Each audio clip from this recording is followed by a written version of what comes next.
was the chief communication coordinator for the campfire down in Paradise, California, which was pretty devastating. I've also worked in places like Columbine High School during their tragedy. So I usually get called when things are going to be high profile. We've been dropped into a situation where I know the media are concerned that there have been delays in getting out information, but please understand that this was a school district. I've been brought in just to provide support, and I work through the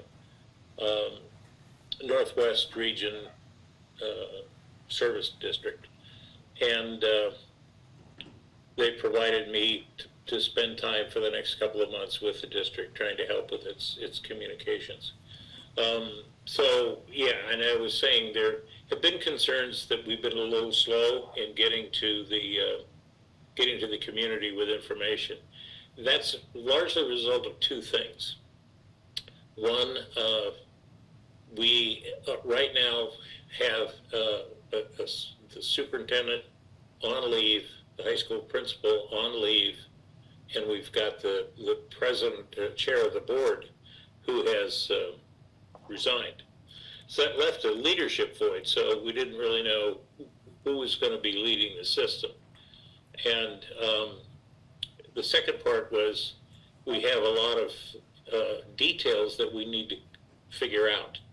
And so one of the things I'm sure that you're concerned about is how this investigation that we've launched is going to proceed. And it was one of the commitments we made the first day that the superintendent was on the ground here. Steve Webb said what he would like to do is bring in an investigator very quickly, and that investigator has already started this week. The process that will be followed is to make sure that we conduct personal interviews with appropriate staff members, that we do document review, we're checking emails, we're doing a real deep dive into figuring out what happened, who knew what and when, whether our procedures are in alignment, whether we're using best practices on mandated reporting. All of those kinds of things are still subject to the investigation.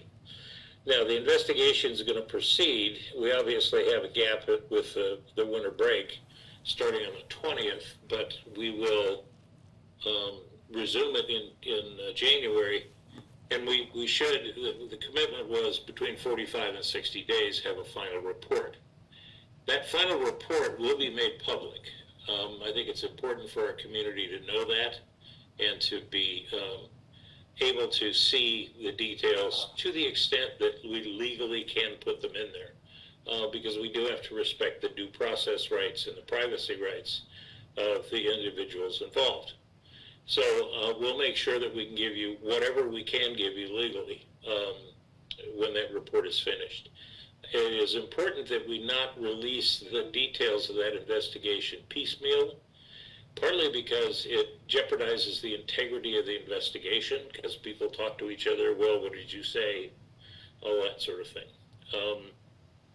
So that investigation is proceeding full bore, and our investigator is named Dave Novotny. He's a former superintendent, an educator.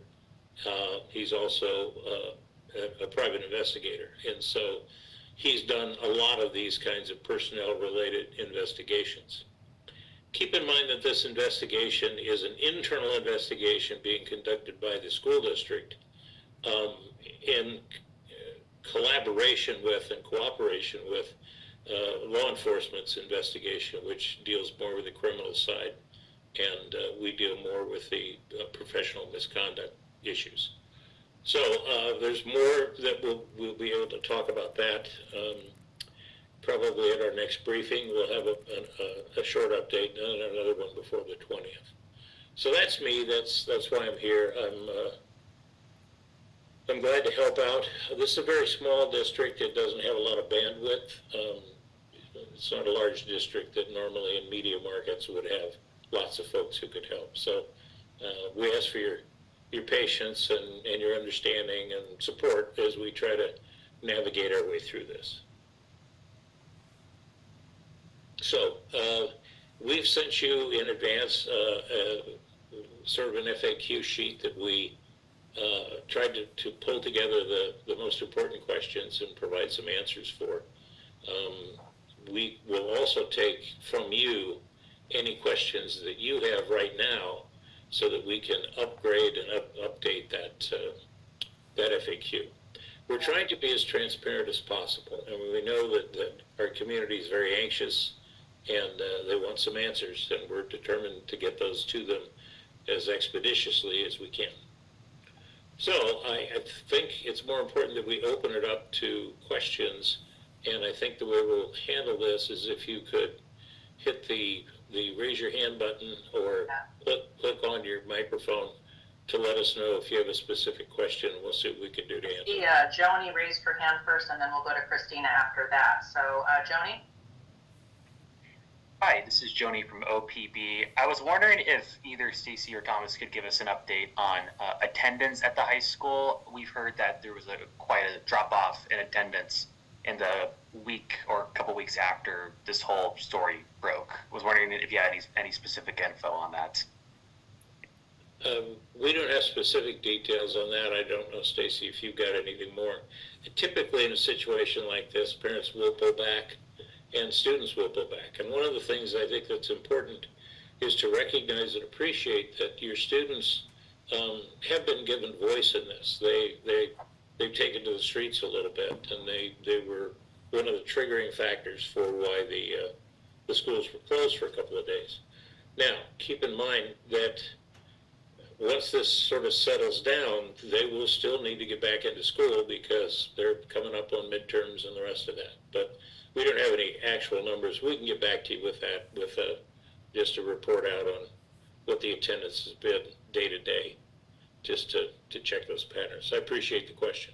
Yeah, we're aware of that. Christina? Yeah, thanks for taking questions. I appreciate it. You know, Dr. Webb left the Vancouver School District placed on paid administrative leave before he left the Vancouver School District. We have information that he's separated on a $500,000 severance package. No information as to what happened, why he was placed on paid administrative leave. Can you speak to that? And can you also speak to why the district chose to hire somebody who is placed on paid administrative leave from his last school-related job? And during a time like this, why would you choose somebody that can't offer, you know, a reason as to why he left the last school district he was at? Sure, I think that's an important question. Dr. Webb is a seasoned and experienced superintendent. He served for a long period of time in his Vancouver school district and worked his way up through the ranks as an administrator. So he has vast experience. He also, since his departure from Vancouver, has been working as a leader, a trainer, and also a leader in the educational organizations in Oregon and across the country. The terms and provisions of his departure, we put in the FAQ that we're going to be posting, so that has more specifics. But in general,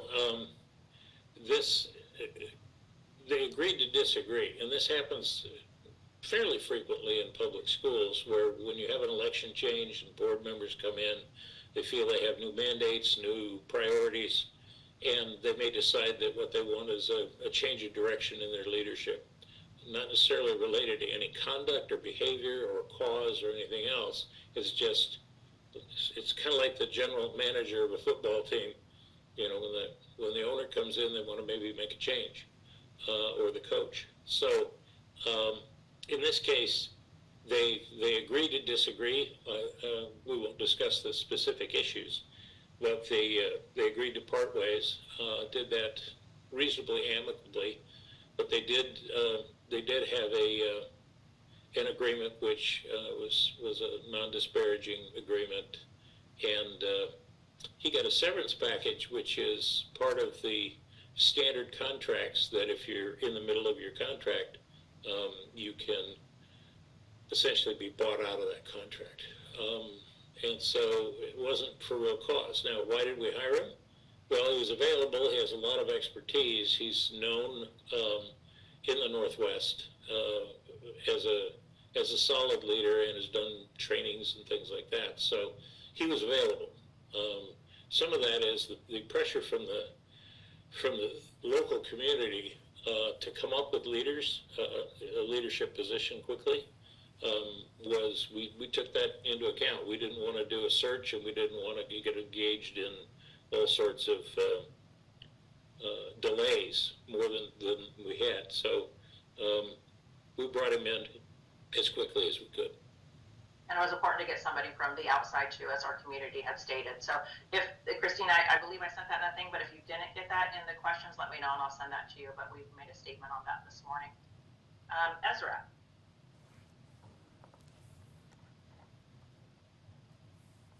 Hi, thanks for taking some questions. I've got two different things here. Let me make sure I've got them here. The first one is regarding Dr. Webb. You know, during his press conference, he said that he would be hosting media availability and available answering questions. He's not here today. Why not?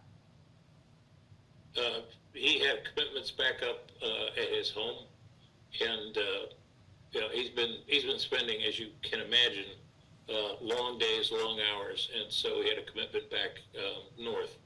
We are looking for the possibility of staging more opportunities with him to be the face of the school district in these sessions, and so we'll get back to you on that. He may be available for individual conversations with the press, and also for maybe participating in our Friday session.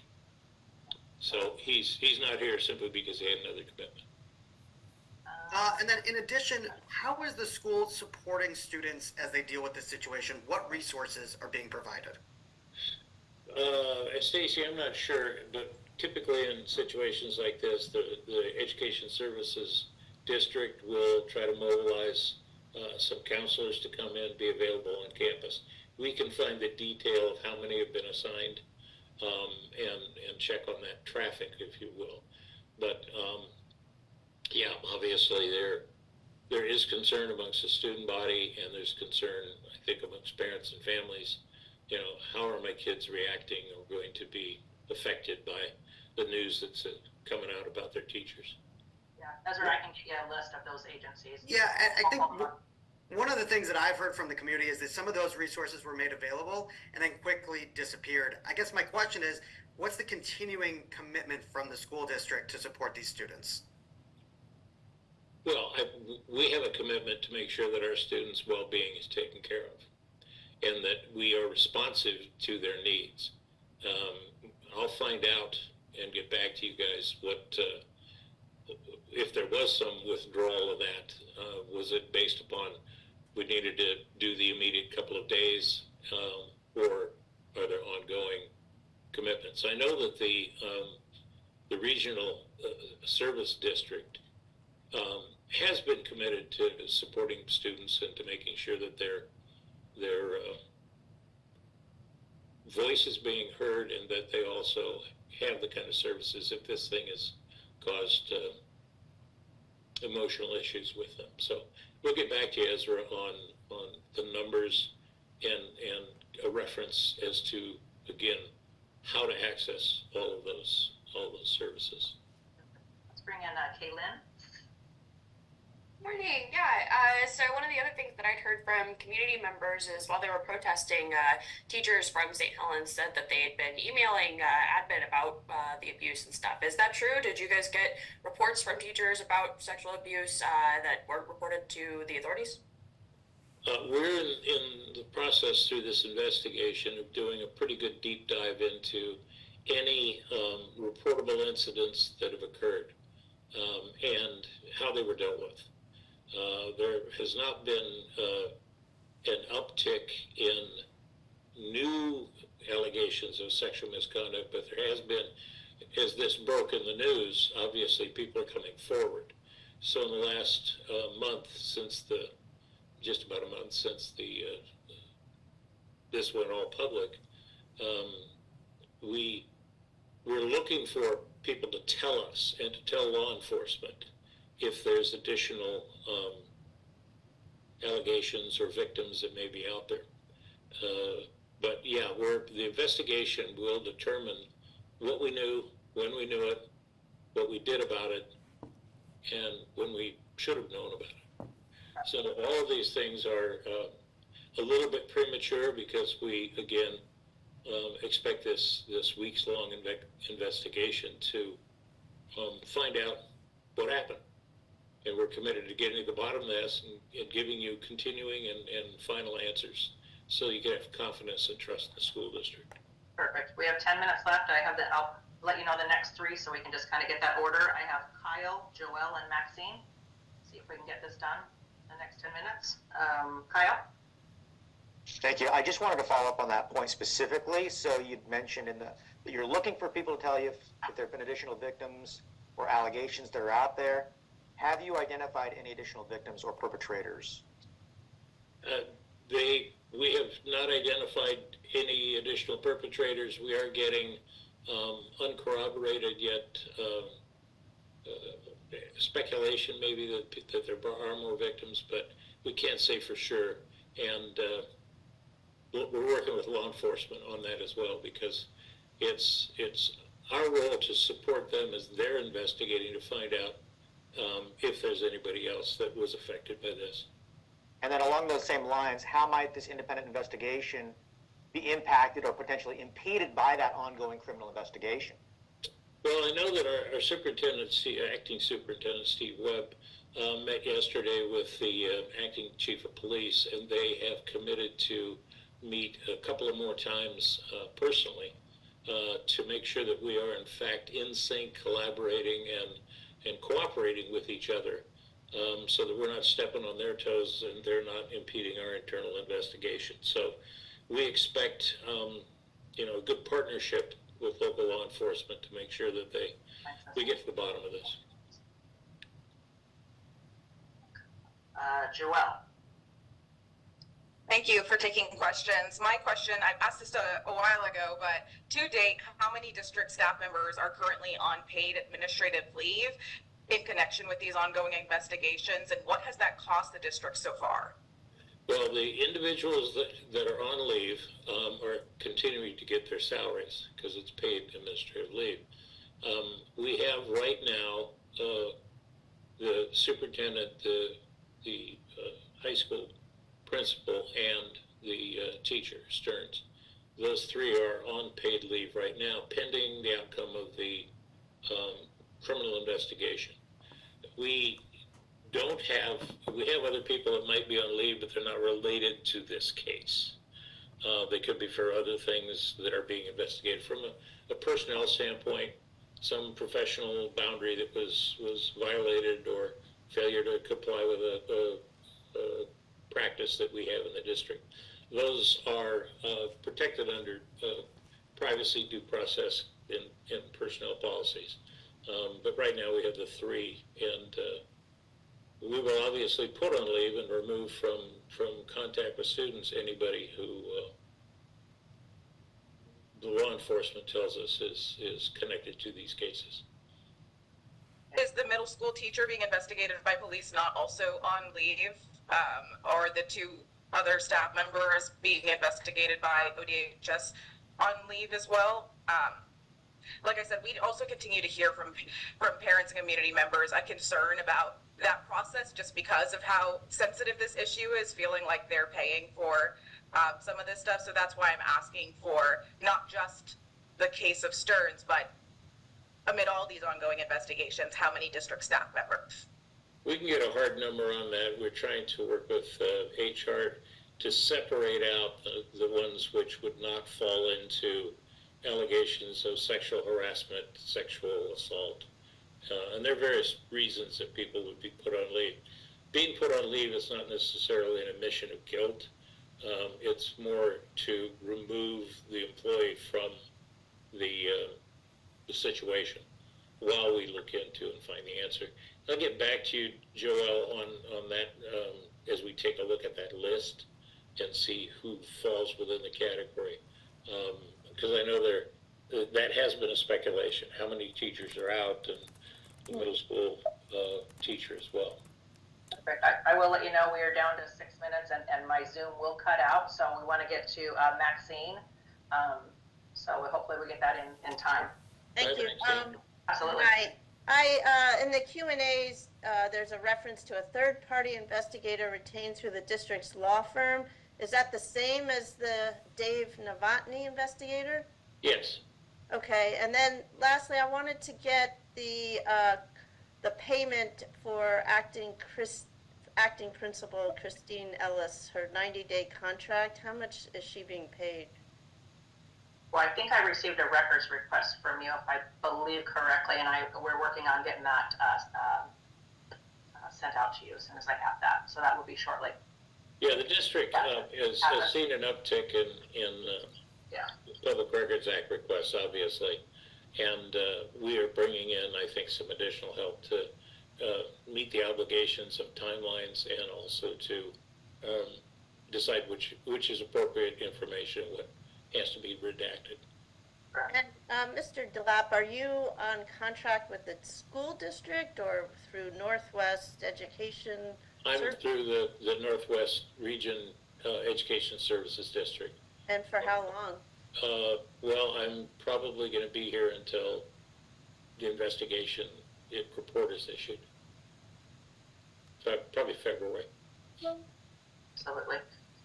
We're down to 4 minutes, and I want to be sensitive to everyone's time. We can probably take about 1 more minute, and the reason I'm telling you the time is because my computer will cut off, so I just wanted you to be aware of that. So let's try to get 1 more in if we can. Christina?